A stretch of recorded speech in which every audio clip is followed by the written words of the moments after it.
Hi, Kat. Thank you so much for joining She Leads today. I'm really excited to get to know you better and just hear your story. So thanks for joining.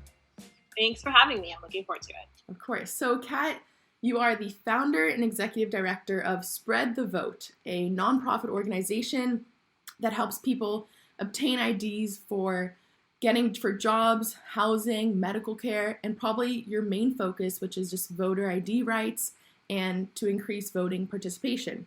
And we'll get into that, but even before Spread the Vote, you've started a lot of social impact ventures before, and you were named by Fast Company as the 100 most creative people in business. So yeah, I'm really excited to hear your story, so thank you. Well, you really did your homework. I love it. Oh, yes. Okay, so we'll get started. And just before we get into Spread the Vote and everything like that, I want you to take me back to when you were 21, 22 years old, and you were graduating college. And I know you went to law school at University of Michigan. So I'm just wondering, as someone who's in that stage of her life right now, did you know, how did you navigate this time? Did you know you wanted to go to law? And did you imagine yourself as a lawyer for the rest of your life? Or kind of how was this time in your life? Oh my gosh, you're making me think way back. Well, the first thing I'll say is don't go to law school. Okay. I think every lawyer tells other people don't go to law school.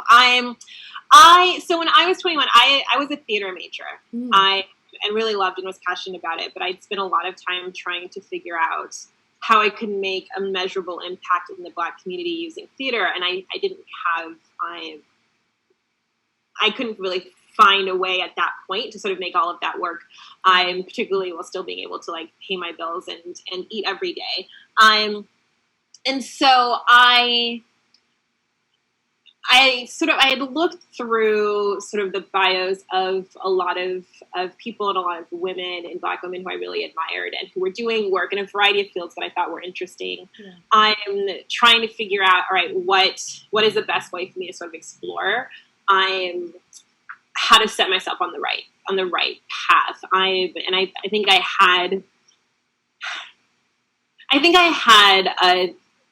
an idea of the impact I wanted to make, or that I wanted to make an impact, but how and what that would look like and in what field that would be in, I wasn't quite sure. Because I'd spent from sixth grade through college, my real focus had really been theater. And so coming out of that and realizing that may not be something that I was going to go into professionally, I was really trying to figure out, okay, how do I do that? So while, one thing that I noticed with a lot of those women in a variety of fields, including women who were, producers, which is why I really loved directing and producing, or who were, making an impact in international development or whatever, a lot of them had law degrees.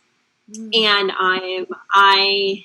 my sort of thinking inclines that way anyways. So I thought it would be a good idea. I took the LSAT, but I also took 2 years off in between, and I taught in Louisiana, which was really important just as a chance to sort of grow as a person. I think going straight to grad school after undergrad, unless you're doing something like medical school where it's really necessary, it can be really valuable to take time off and, work and buy milk on your own and pay taxes and deal with workplace drama and responsibility and just all of those things. It will make you really grateful when you're back in school and you can just take naps. But it helps you really start to figure out more of what it is you think you want to do and who you are. So I took those 2 years and then very happily went off to law school because teaching first graders is hard. And sort of went on my path from there. But at 21, I really was trying to give myself, I think, the best basis for a strong career in whatever I wanted to do. And I went to Mount Holyoke, which is a liberal arts school. So, everyone's always pushing you towards grad school anyways. I know that there was probably a part of me that knew that my mom and grandma would really love it if I went to law school because I had just spent all this money on a theater degree. So, putting all those things together, I thought that next step would help. I think it has been a very long time since I was 21, but I think that's where my mind was. Yeah, no, that's great. And so before we even get into law school and then where you kind of took another track from law school, I'm wondering though, was it challenging to kind of put that theater behind and know that, okay, it is still my passion, but I can't pursue it long term because I can't make a living from it? Like that, was that challenging? It was really hard. I had all of these thoughts and ideas and dreams that I was going to be a director and producer, and then I would do film, and I would change the world of theater through theater. And so it was difficult, but because as much as I love and still to this day, and actually I'm finally like getting back into the arts a bit, which is really fun. It took a very long time to get back to this place. But for me, I knew that the underlying thread and sort of my core principle was that I really wanted to find a way to make a measurable impact in the community, in the country, and that I needed to find a way to do that. And that if it couldn't be theater, and that is a thing that I loved, it was a thing that meant a lot to me. It is a thing that got me, to around the world and having great experiences and et cetera. But that my core principle wasn't to make theater, which it is for a lot of people. My core principle was to make an impact. And so I happily made that choice. But I was a little sad to leave it. And to, really, I didn't do anything involving the arts for over a decade. I was focusing on other things. Except watch like 12 movies a day. It is probably why I'm a little bit obsessive on that side, just for my entertainment side, is because I don't get to do it every day anymore. Yeah, definitely. I can imagine it's definitely challenging. So now take me to, you're in law school, and like after law school, what point did you discover, you always knew you wanted to make an impact, but when did you kind of discover entrepreneurship and this drive where this is time for me to start something and kind of put practicing law aside? You were really making me think about things I haven't thought about in a long time. Let's see. So I knew going into law school that the chances of me like actually practicing law were close to none. Okay. I can't like sit in an office all day and do like I can't do it. Law school was Michigan is a wonderful place, but law school is torture, and for a theater major, law school was really hard. I got in trouble because I wrote all my essays, and they were like, "No one's ever written essays like this." And I was like, "Isn't that good?" And they were like, "No, this is law school. You're graded on a curve, and you have to think like everybody else." And I was like, "Oh, I majored in theater. I don't know how to do that." So it was hard. I did a summer associateship after 1L, and it was lovely. They were great, but you're in an office all day, and lawyers, kind of do the most boring part of really exciting work. So it's like they're working on these amazing real estate deals or in films or whatever, but they're doing the contracts. Right. And then when I first got to the firm, there was this, sort of office ceremony to congratulate this woman who was a partner and had done some, obscene number of pro bono hours. And I was like, oh, I want to, like, if I'm going to do this, that's who I would want to be. Right. And so, I asked her if we could have lunch, and we did. And I said, you're a partner and you do all of this pro bono work, and it's so amazing. And like, that's what I would aspire to if I worked in a law firm. Do you have any recommendations for me? And she looked at me and she said, don't do it. Don't go to a law firm. Don't do this. It's exhausting. I do all of these pro bono hours on top of all of my other work. I never see my baby. I'm miserable. And she's like laid it out. And it was honestly the kindest thing that anyone has ever done, because so many people pretend that everything is wonderful and I'm so great and blah, blah, blah. And she was like, don't do it. She said, you're a 1L, or you just finished 1L. You have time to figure out your life. This is not it. I'm exhausted and miserable. And I was like, all right. And I believe in learning from other people's mistakes. So I was like, taking that advice, doing something else. So I took my little summer associateship money and I went back to school. And so, then I spent the next summer at UNICEF in Cambodia, and then working for the South African Human Rights Commission for the first semester of law school in South Africa. Because I had thought, well, let me explore international development. One of the big reasons I chose Michigan is because they have a really great international program. And I knew that was something I wanted to really look at. And while I had wonderful experiences and a really incredible boss at UNICEF, I also had a lot of people tell me, and was able to really see in a place like Phnom Penh, like international development is a challenging field where not a lot happens and there's so much corruption, and it's really hard to make something good happen. And I think we can see that. I think everybody right now is aware of the many problems in the UN, right, and WHO and everything else. And I knew that I needed to be able to make an impact more quickly, right? Like I love and adore RBG and how she had this like 20-year strategy of like, I'm just going to do case by case and eventually we'll have equality. But I'm like, I need to fix something today. Like, I would be a great plumber because every day I'd go in, I'd fix the toilet, and I'd be like, I had a win today, and like I can't do the like 20-year litigation, and I would lose my mind. And so when I left law school, what did I do? I don't remember. I took the bar in New York, and I worked. Oh, I remember. And I got a job with a very, very, very large national nonprofit that I won't name because I can only trash talk them. But I had this really, what I thought was an incredible job of going around the country, starting new chapters and in new states for this organization. And so for me, it was great. I got to travel constantly, super entrepreneurial. I was networking with people. I was raising a lot of money. I was, recruiting employees and things like that. The organization itself was really racist and really corrupt, and the way that they wanted me to work in communities, I felt was really was wrong. So we had a lot of fights over that. And so when I left that organization, I didn't stay for very long. So I was like, I can't, like, ethically, I can't be here anymore. That was when I was like, you know what, I actually could do this myself. And, the founder of that organization had founded it in undergrad. And never changed from her idea when she was 21, which is part of the problem. But I realized, I'm really big on gaining experience and on, learning from those who've come before me and sort of working in spaces or whatever. And I had thought that I would do that for a little while longer.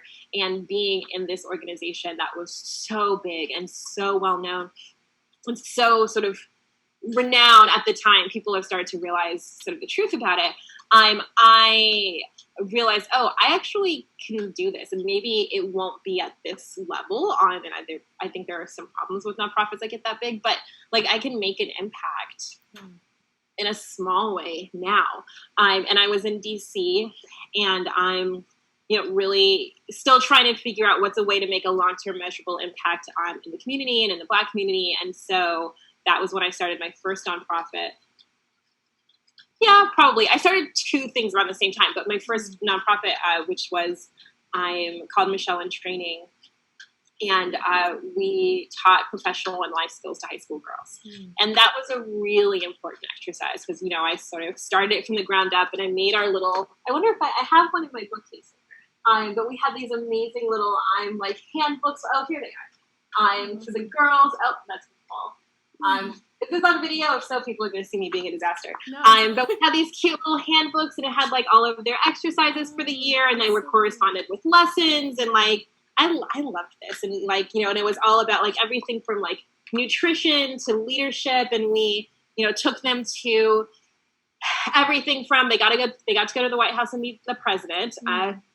Back when we had a real president, and they, we took them to like sleepovers at the Ritz, and we would meet in really beautiful law firms and teach them all these skills. And the idea was, that we, DC was rapidly regentrifying at the time, and the people who had built the city, working and poor Black people were being pushed out. And the city was being built in a way that was very much telling the children of DC that this is no longer a city where you belong, and it's no longer a place where you belong. And if you walk into these spaces, we're going to look at you very suspiciously. But at the same time, we had all these kids who were so smart and so energetic and who, had real dreams for the future, like every kid does, but had, some barriers in that. I was very lucky. Everyone in my family went to college. Everyone in my family had grad degrees. I always grew up in this environment. So like college was not challenging for me, right? And I knew how to get internships, and I knew how to write essays and how to get, study for the LSAT and all these things. And that's a really fortunate and privileged thing that most kids don't have. And so I wanted to surround these girls with women who looked like them, who had gone to college and who had careers, and who, they would do like career speed dating and just get to be in the spaces that they thought weren't for them, and understand you can come to these buildings and these restaurants and these hotels, and to get to learn all of these, sort of like we call them professional and life skills, all of the outside skills, the things you don't learn in school, right. but that make it easier to adapt to the collegiate setting and the professional setting, etc. Yeah. And so I started that. At the same time that I started a group for young entrepreneurs in DC, because back then the whole entrepreneurship craze was sort of just hitting DC and there wasn't one. I think that was when I really sort of decided all of these people and these organizations that I've sort of admired from afar, when I get up close, I realize that actually they are not doing anything I can't do, and I could probably do it better. Yeah. Yeah. So it's an amazing story, because there are definitely things that stick out in the sense that in every experience you have, you're definitely drawn towards the impact. Like, for instance, the lawyer partner who had the most pro bono hours, and you were like, that's what I want to do. And then the fact that you wanted to make that impact now. And I think you kind of realized with like Michelle in Training and DC Young Entrepreneurs Network that you were able to control it, and you were able to lead that fight, or whatever you're trying to, wherever you're trying to make that impact. So I'm wondering now, starting your own venture, and especially in social impact and nonprofits, like, it's definitely challenging, and there's definitely challenges compared to a for-profit venture. So what are the biggest challenges that you face, and kind of how have you dealt with that? Oh my. Well, I mean, I think every nonprofit will tell you the biggest challenge is fundraising. Yeah. It's what you do constantly. I'm there. It's not like a for-profit where, and I mean, these days for-profits aren't making any money either, but like where you can create where your raison d'etre is something that will eventually bring in revenue, right? Nonprofits can and always exploring, and we're very much exploring, well, are there ways that we can create sort of revenue models? But that's not how a nonprofit is based. A nonprofit is supposed to survive on the kindness of strangers. And that means you're constantly, every single day begging people for money, and then thanking them for money and asking them for more. And it's this never-ending exhausting cycle. And the more impact you want to make and the bigger you want to get, the more money you have to ask for. And it is, and everyone who gives you money has their own idea of what you're supposed to do with it. Some believe that it means that they have more control over you than others, and this and that. And it's really challenging, and it's really hard. It's very exhausting. Most nonprofit leaders get a little burnt out. It's like, I just go be a barista at Starbucks, because, it's challenging. So I think that's the first thing. And then no nonprofit is ever operating with enough anything because of that problem. Because you're just asking for money all of the time, you never have the staff you need or the resources you need. So you always have a staff that are overworked. And so, some nonprofits do a better job than others of trying to make sure that their staff is, cared for and balanced and whatever. And, you care so much about the work you're doing that you want to do as much as possible, but you also have to be able to pull back enough to not destroy your staff. Sure that your team is okay. And so that balance is always a challenge. And then there's also just the world of nonprofits can be really competitive and really cutthroat. A lot of it is because people, really believe in resource scarcity and think that they're competing. And sometimes you are, and sometimes you aren't. But because of the way that funding works, it precludes a lot of collaboration, or it frequently will create false collaboration because donors really want you to partner with organizations, but those organizations don't want to partner too much because it's, so it's just, there's a lot of competition there that I think people don't see. One of the things that I always tell people is, if you can build a social enterprise, build a social enterprise. Like there is not a way that I could have done that with IDs, because we are working with people who can't afford IDs, which is why we're helping them. So I can't charge them to help us get an ID. But if you can build a business that is both for profit and doing good, then you eliminate, at least partially, if not totally, that need to spend 90% of your effort raising so much money because you're generating your own funds, and then you can use that to actually build and grow your organization in a different way. And then you're also leaving those C3 nonprofit funds open for the organizations that are doing work that they really just can't realistically do for profit, which then allows for more space there. So, that's the fundraising and the mission management and sort of team care and management, and just, there's just a lot of burnout.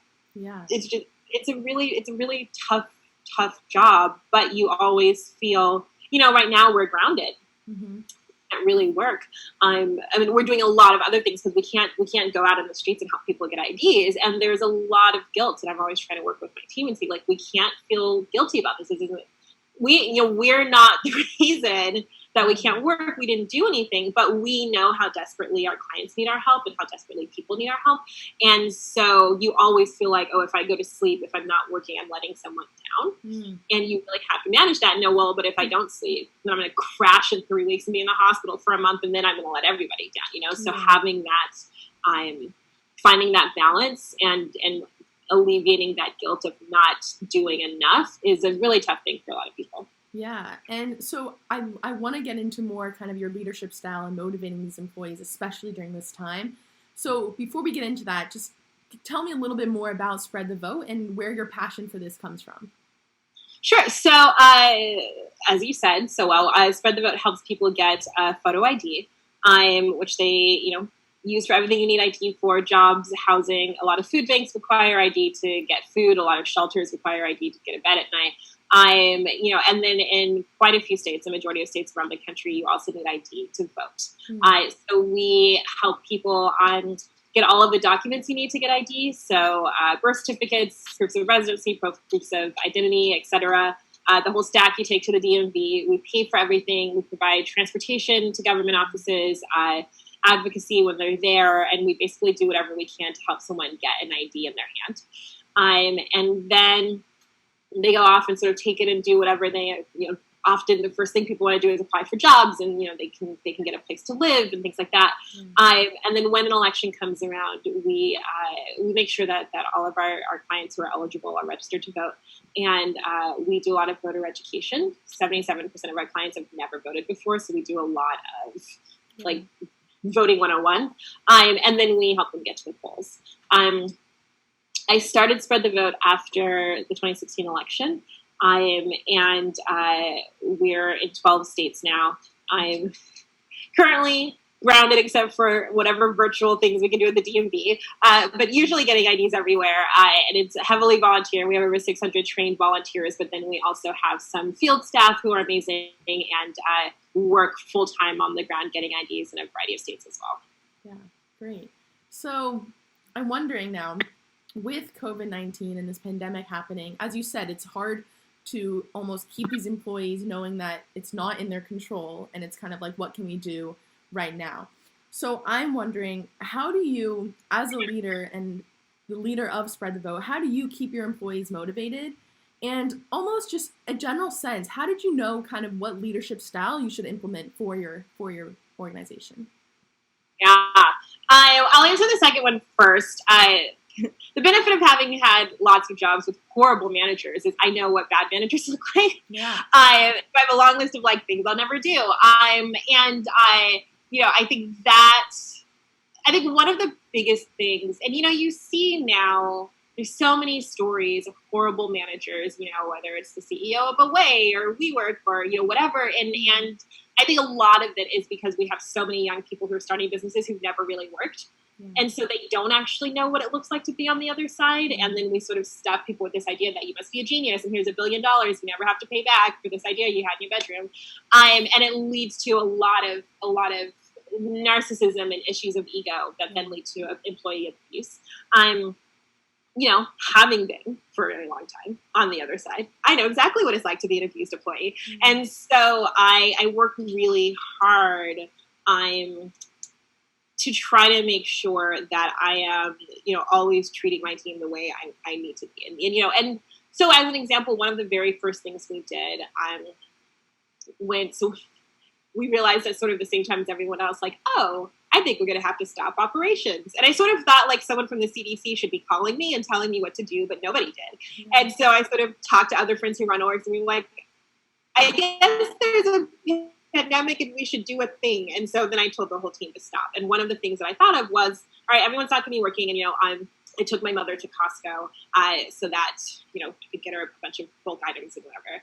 And it was really expensive. And then I was like, you know what? I have a lot of staff who I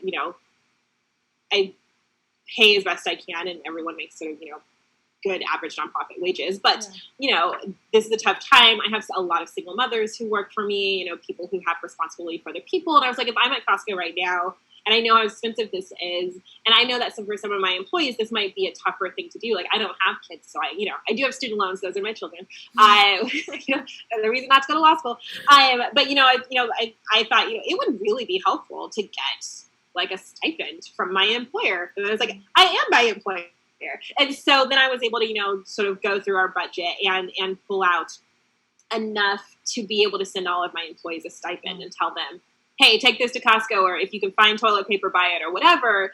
So there are moments when I just think like, oh, if I know, I could really use a thing, then I know my employees might need that too. And I think of that both in these sort of emergency situations as well as just, how would I want to be managed, and how would I want someone to talk to me if I wasn't doing a good job at my job, right? And perhaps needed to be fired, or perhaps needed to change a couple of things so I'm going to be fired, right? Or how transparent would I want my boss to be with me if we're, say, having, financial difficulties? 2019 was the worst year of my life, and like fundraising for nonprofits was like a whole last year, and it was really difficult. And so, I had to make a lot of decisions about like, how do I talk to my employees about this and keep them apprised of what's happening and make sure that they're, aware.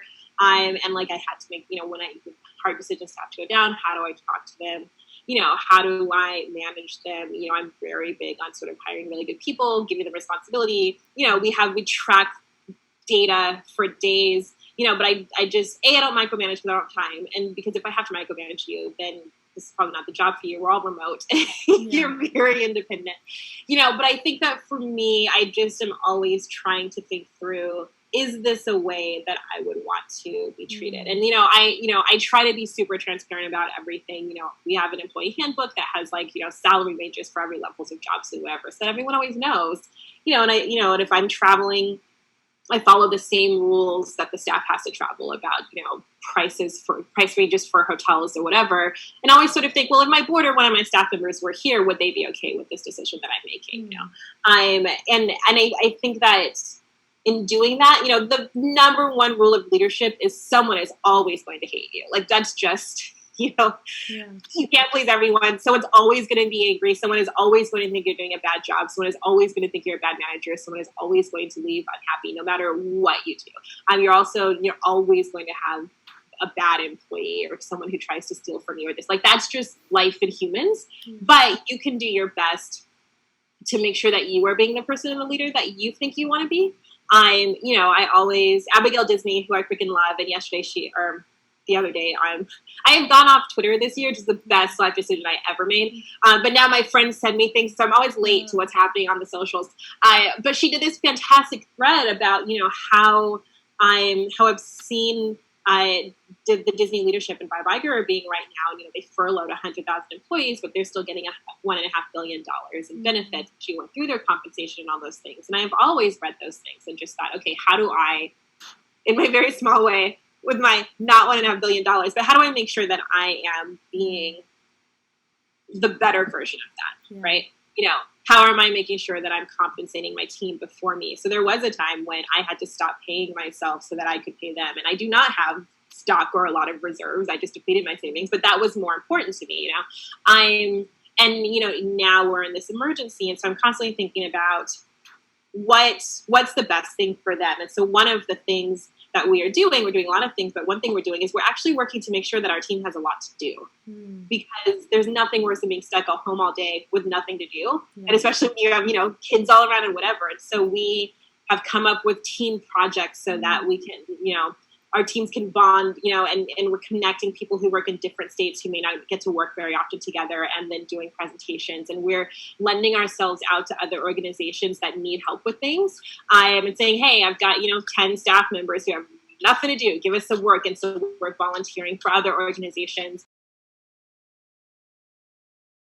Weekly training series, and different members of staff are training the whole team on things that they're really good at. Yesterday, one of our staffers gave us the world's most in-depth training on Trello boards. Like, he has got these things down to a science. It was very intimidating, but it's just like, it's a thing he's really good at, and letting, people sort of take leadership. And then, all of the executive team came up with projects and things that they've wanted to do for a while. And then the staff volunteer to be on each thing. So now they're helping to build things. So, we're really working on making sure we increased the number of weekly meetings we have by one. We usually have a short one on Monday for the field team, a short one on Friday for everyone, but now we've got a Wednesday one because people aren't seeing, their partners and their colleagues and, other people they volunteer with as often.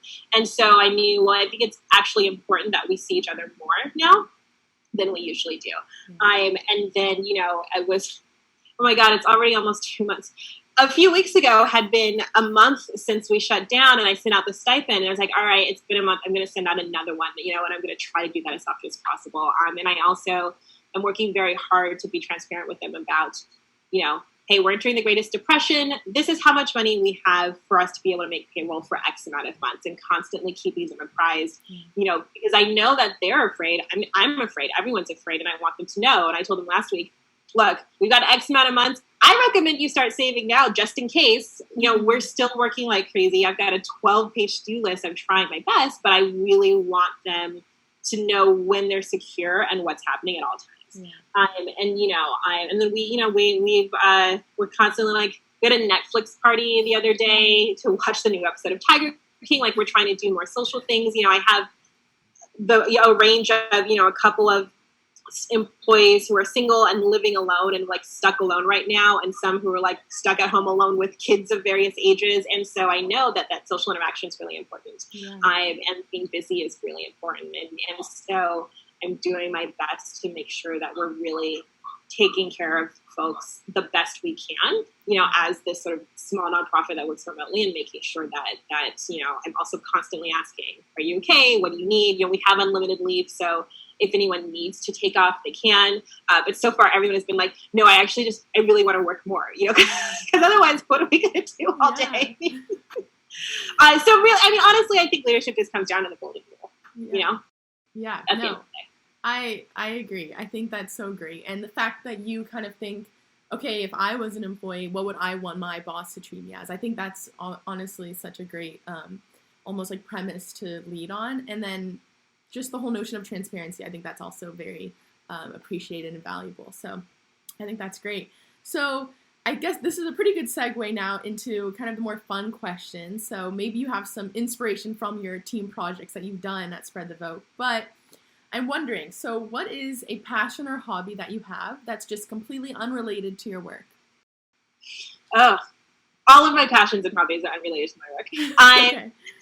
So a few things. I mean, again, having come up in the theater, I am such a film and TV buff. It's all I ever talk about. I've got Jurassic Park on a screen to the side right now because that's the movie I watch when I need to get a lot of work done. So I really love, and I live in LA, so it's the perfect city to be obsessed with movies. And I spent past tense a lot of time going to screenings and going to my favorite theaters and this and that. So I really love that. I also, one good thing about the current apocalypse is that I had a hobby that I loved and I had to give up when I started Spread the Vote, which was archery. I loved it more than anything, but it's a very time consuming. And when I started this organization, I had to stop. And now all of a sudden we have time, so I'm building a target and putting it on the roof of my building because the landlord never goes up there. And I'm just going to start shooting again, which I'm excited about. I've started cross stitching again. This apocalypse has been great for me pulling out all the old hobbies. Yeah, definitely. That's great. I have to just ask about your love for theater and movies. So have you seen Some Good News, the Hamilton skit? I haven't. I heard about it. Someone sent it to me. I need to watch it, so no spoilers. You need to watch it. Like, I won't tell you anything, but I'll tell you need to watch it. Like, no minute wasted watching that. So definitely go watch that. So, okay, as a last question, and it might be connected, but I want you to try and think of something different. So, what is a fun or weird talent that you have that no one else really knows about? And so I'll go first. So okay. I can throw blueberries into my mouth. So at like a distance, and it's like even cooler with a partner, you know, but it's just me. So here we go. Okay, so here's a blueberry. Okay. There we go. I am impressed. Thank you. I don't know if I have any fun or weird talents. I should develop one for this question. I think one thing that I love to do when I'm watching TV or something in my spare time that people who find out think it's weird, but I love to crochet, but I can only crochet square things. Like, I could crochet the hell out of a striped blanket, but if you ask me to make, like, a hat, it's never going to happen.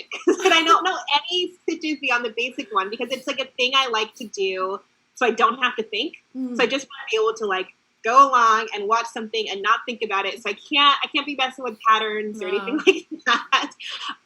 But, you know, I like the little crafty things that I can do with my hands to, like, because I am at a point now where, like, I'm going to be working unless I am actively doing something else, right? So, like, I have to, like, if I'm, you know, I run, you know, every day or work out in archery or whatever, or, like, if I'm watching TV, I have to be cross-stitching or crocheting, but, like, if I don't do that, then I'm going to have my laptop open and I'm going to be working. Yeah. So, like, crafting, I love Lego, like, so much. I make Lego kits constantly. But yeah, I love, like, making little things, and I really love following instructions, which is, I think, why I like Lego and cross-stitching. Like, I like rules.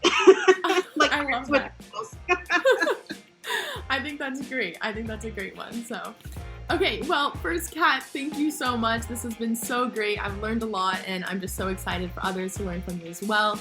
But yeah, thank you for joining She Leads. I appreciate it.